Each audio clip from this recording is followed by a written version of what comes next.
We have my forgotten child here. I don't know. It hasn't moved in a long time. It's going to move this week though. Fun.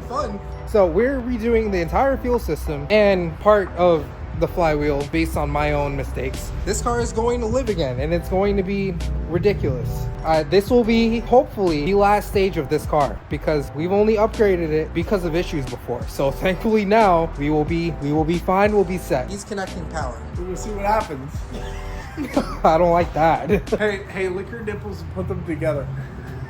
Jordan assured me that this fuel pump does not... I was positive because I literally... He assured me that this fuel pump does not work. I don't know if you hear.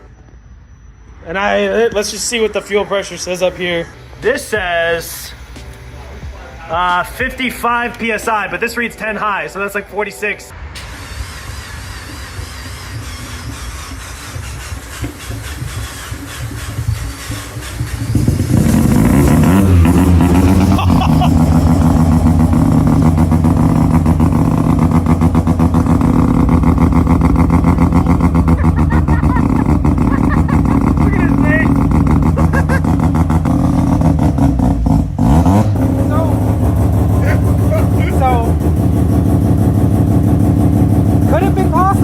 That I overheated the fuel pump? It's possible. Ow!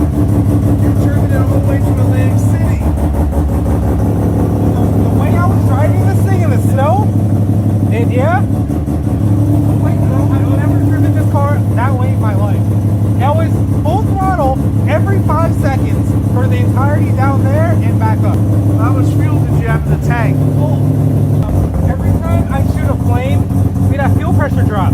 And then immediately I'd flip the throttle back up. That's when it shoots the flame again. So it might have been that. You did that back to back. It might have just been that on the fuel pump. Yeah, that was all water. By the way, you scared the bats away. Somehow, you guys saw the end of the video. I literally showed you had 0 fuel pressure. How this is working with 45 pounds of fuel? Not sure. Then we got Brad, gotta throw it back.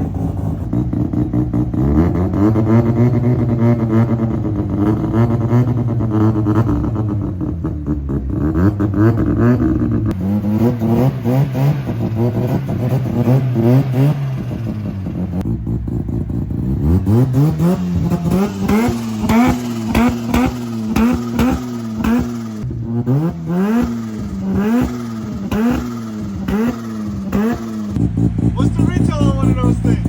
What? What's the retail on one of those things? More than I can afford?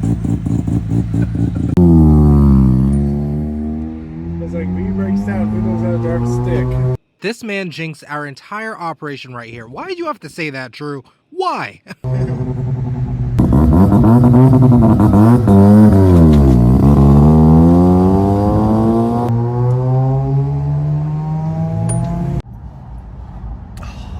Oh.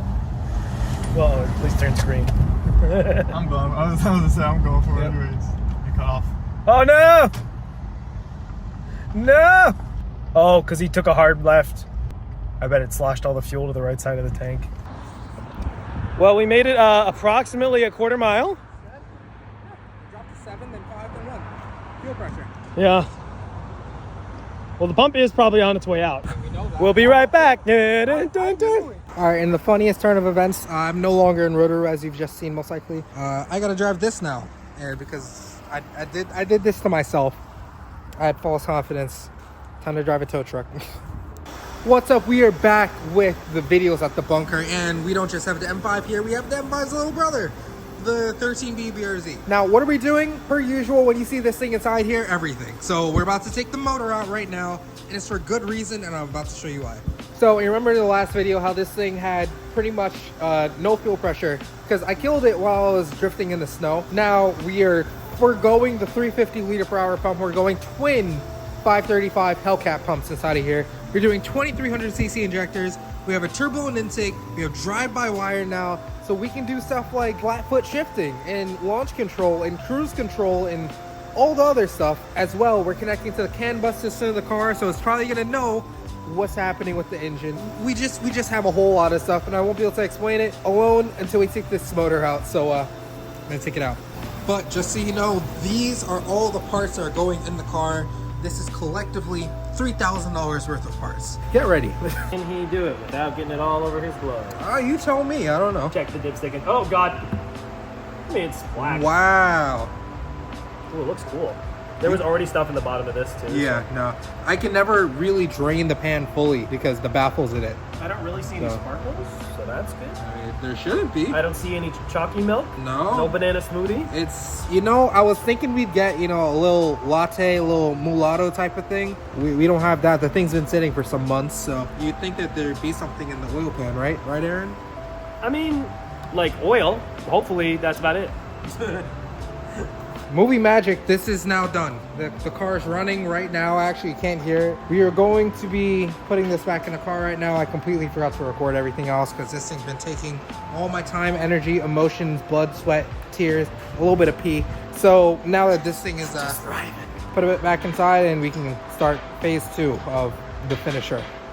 Aaron is done for the day. I have just gotten started now. What I'm gonna do, just because I really want to, I'm gonna take off this upper intake manifold, throttle body, gritty elbow, and I want to kind of test fit the turbone thing and just see what it looks like. I don't know what it's gonna look like. So let's see what it looks like. And this thing looks bulbous inside of here. It matches the BRZ design language pretty well.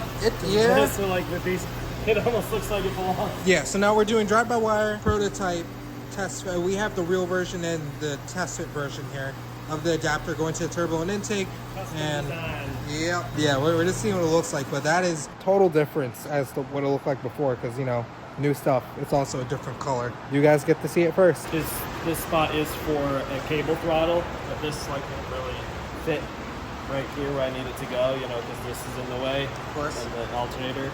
So That seems like a figure it out later type of option. we might want to figure out the intake first, and Yeah. then figure out where to mount the fuel rails. Because this is not staying where it is right now, right? Is well, it? ideally It we're went going this to way take, and we're then gonna that, take this part off. We can shorten this if we need to now. We'll figure it out. Small issues. Small. All right, guys. So I am back next day. I don't remember if I recorded today. However, this is what we're working on. So this is my 3D printed piece to adapt pretty much the new intake manifold, turbone one, to drive-by-wire. Aaron designed this. I printed it, and this is carbon fiber nylon. I came with a lot of burrs on it, so I went and I dremeled out a lot of the burrs, and it is almost pretty much ready to go here. I blew all this out, so this is all how it is. I tried to smoothen some transitions, and that's just how life is. I'm not a porter. So the thing with carbon fiber nylon is if you don't have it in the enclosure, you don't have proper adhesion, you usually have an issue with the prints warping, and which is exactly what this thing did. So essentially, you put it here, you can see that there's space in between that. That's because on the print bed it went and it warped up. That's just the nature of the material. Carbon fiber. So what I'm gonna do, I have this belt sander here. I bought this originally for Rotary. Let's see, here's raining outside. Yeah, what we're gonna do is sand this down and see if we can get a nice flat edge and give this thing the best chance at sealing, because a lot of 3D printed parts on this build.